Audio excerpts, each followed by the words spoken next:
Well, speaking of Damn. anybody being vulnerable to a scam, I know there's a YouTube video on it, but can you talk a little bit about what happened to your channel? Yes, I can. And this is a lesson that you know, for those that have this myth in their head that think, oh, you have to be stupid to follow for. No, anybody. I was, and is this susceptible. is how it was such a big deal to everybody, especially to our community. I remember everything what happened that day. I was Costco shopping and buying suja to punish Ashton on a live stream. Wow. And I, of course, right? What else do you do? And I opened, just, rolling my pushing cart, and we have my 69 sujas. No one cares. And I see these, open my YouTube, and I see everybody, like, just the whole community, like, holy shit, Jim Lasky's channel. I stopped shopping.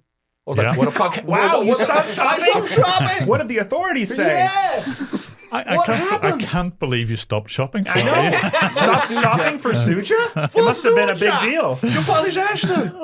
Yeah. And how did it feel? Like, what was going through your mind when you realized? I'll tell you how it felt. Walk us through, it please. was devastating because this was, I had well over 1 million subscribers at that stage, and this was practically my life, so I was at the point where I think I had given up my job, I think, at that point.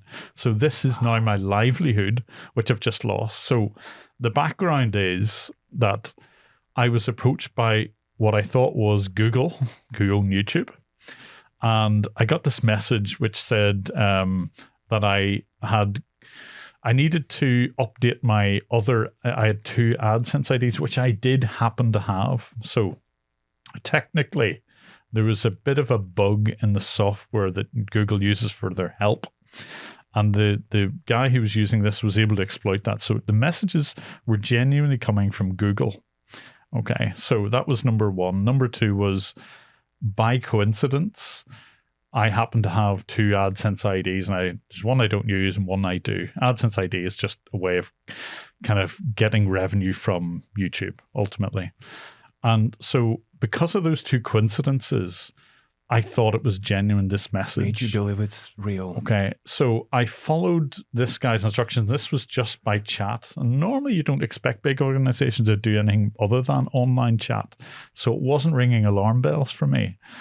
But eventually, this guy got me to type certain things, and at first I thought they were okay because it did look like genuine steps. Legit.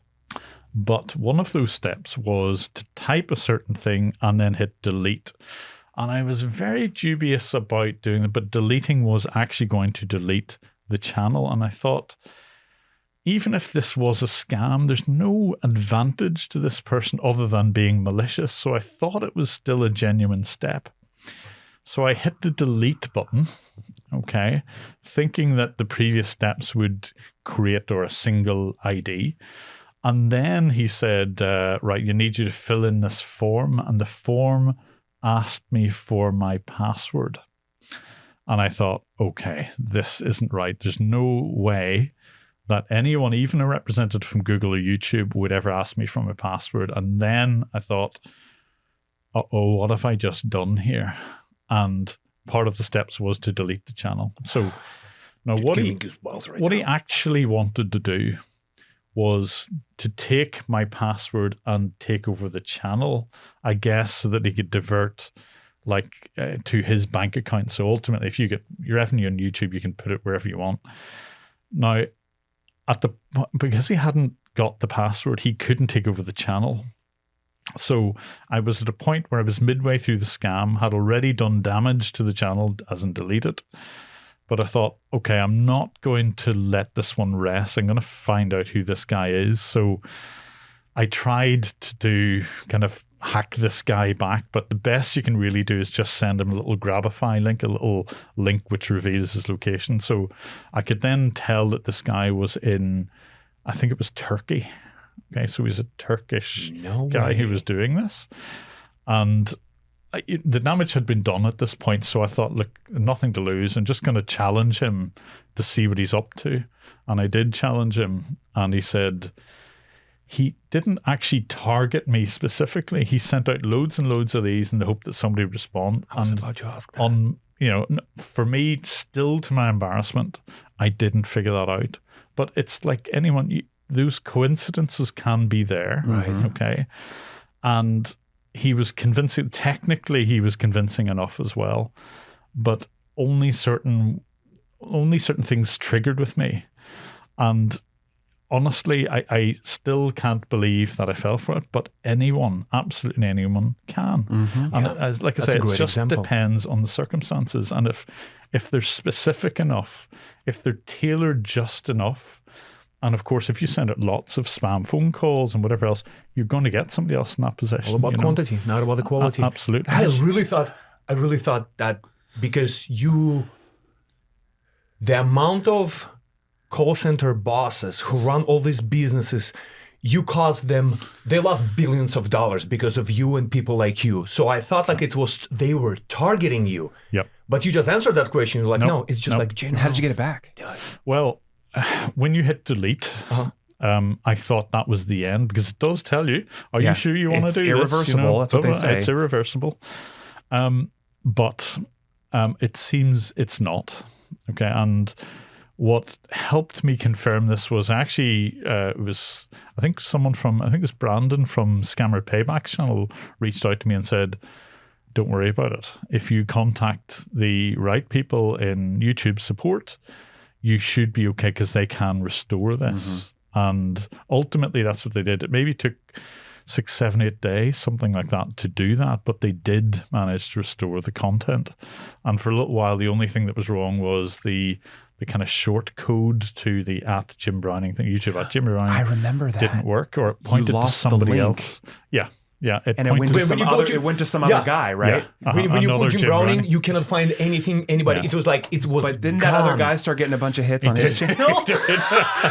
This poor guy that was just like. There's a second Jim Browning there who's going for a while, like he was getting lots and lots of hits, like, and he couldn't understand it. Yeah. Did they That was end it. up fixing that link issue? They did. Okay. They fixed it. Oh yeah. my I God. don't know how, because I thought they actually told me that was the only thing they couldn't fix, but yet somehow they were able to You do must have that, been so. shaking. Like, how do you? Like, I would be. Like, I don't. And Yeah. I would be hey, speechless. Everything would happen for a reason, and that's why it's a great example. If the I don't know who you the Majesty, the King himself, was it like Yeah. got in those traps. Imagine for like regular people like us, just Yeah. like Yeah. stupid. Yes, But no, that yes. is the important thing. It's you never ever victim blame in all of this. You know, Yeah. at the end of the bad guys are the scammers. Yep. Okay, and they happen to have picked somebody who might be just a complete example of circumstance. And that's why it's important never to go. I mean, there was one that I was reading about there, and it was like an Instagram post. And it was from, and this was only like last week, and it was from Her Majesty Queen Elizabeth. Yeah, buddy. And she said, and it was an Instagram post, and it just said, like, I'm actually still alive. Charles has forced me to the island of St. Helena, right? And just because he wants to be queen, it said. He wants to be Oh queen. my God! You can't And write this but shit. if you send me £300 in cash up, I'll be able to get back home. You know, so everybody thinks like scammers use messages like that where it's really obvious it's a scam. Yeah. But no, the real answer is you make thousands of these, and just by coincidence, you will get somebody who is interacting with Amazon or Microsoft or whatever. Right. And of course, you're less likely to be guarded against it. That's what it is. Well, the silver lining of all of this, it shows if Jim Browning can get scammed, everybody can get scammed. That's number one. Well, and And shout num- out to you for not being afraid to like admit that this happened to you, and like because we That's find what I this. was- yeah. Oh No, well. no. I was about to say, and second silver lining, when you got back, I don't know if you were trending or not, but your video blew, it blew up, Dude, it blew up, You yeah. got 10 of millions views. Well, Yeah. and you know, and I want to bring up too, like the work like that Chappie does and stuff, and Yeah. and talking to victims, and I think one of the biggest reasons why people keep falling for stuff is because victims are afraid to talk about it, whether Yeah. it's the shame involved or forward, the yeah. embarrassment or the repercussions from their family. Like we've seen it Correct. time and time again, and it's totally understandable. But like you you've got to be okay to tell your story. And I'm glad you did. I'm mad respect for making a video about how you got scammed, because that easily could have been something that happened to any other YouTuber, and of course, anybody. and I still am embarrassed about it. Of course you're going to be embarrassed about it, but it was far more important, you're right, that I talked about this than anything else. And there are worse scams. There are romance scams. There are sextortion scams, which it ruins people's lives. Absolutely. You know? And the worst thing that you can do is keep it to yourself, not tell anyone, not report it. And it is important to report that, because even if you think it's not, and genuinely you probably won't get your money back, even if you've lost money. But if you report it, then chances are it can be matched up with someone else's experience, and it may help to bring a scammer down. So it is important to talk about it. And if nothing else comes from this interview, it's to say, don't be embarrassed to do it. It's easy to be embarrassed, but just hold that back, and you can help other people by talking about it. If you got scammed, or you know anybody who got scammed, please move forward, spread it, tell everybody, share the story. And especially for people like in your family. Like I'll never forget the Susan, the very first time we ever had a direct involvement in something like this. Like, and God bless Susan for being willing to talk about it on camera. But despite being willing to talk about it on camera, she still didn't want to tell her siblings, because they were afraid. She was afraid that they were going to victim blame her and remove her, take her name off the house and make actual changes on her decision making. It's like, no, she was preyed upon. But that's a real world effect from you or somebody wanting to blame the victim for whatever. You say, oh, you're just being stupid, or it's like, no, it's like, you can't have that, because then no one's going to want to say anything, and then therefore it's going to happen to more people. It's a vicious circle. There is a one event. I mean, I have a lot of events that makes me smile. Shopping. Shopping for. There is a one event that made me so fucking happy. So we're gonna talk about scam baiters being very tight involved with law enforcement. From everybody, FBI's, federal agents, whatever. My favorite ever. So we all met first time. You, us, FBI agents. 22. 22? First time face to face. Yeah. Jim Browning. Right. 2022. Hold on, little lady. So we all met in a restaurant, right? So we see a lot of big names in their agencies, all these representatives and all these big FBI people. And we sit and everybody drinking water, right? Everybody drinking water. And Jim just landed. He just arrived. Long fucking flight. So he got there. We got there. We just met. Everybody sitting and just like in the principal office. First day of school. Yeah, first day of school. Seriously. And me and Jim, we look at each other, and waiter keep coming and asking, "Do you guys need anything?" Not in that way, Art. Not in that way. Yes, not in that way. And everybody's kind of like, "Do you guys want anything to drink?" And everybody look at each other. "No, thank you. We have water. Water is good."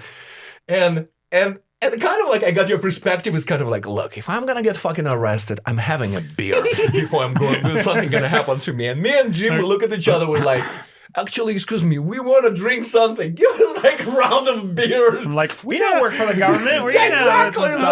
I'm always of the opinion that you don't know anyone till you've had a beer with them. So, I'm all for Hell that. yes. Yep. Yeah.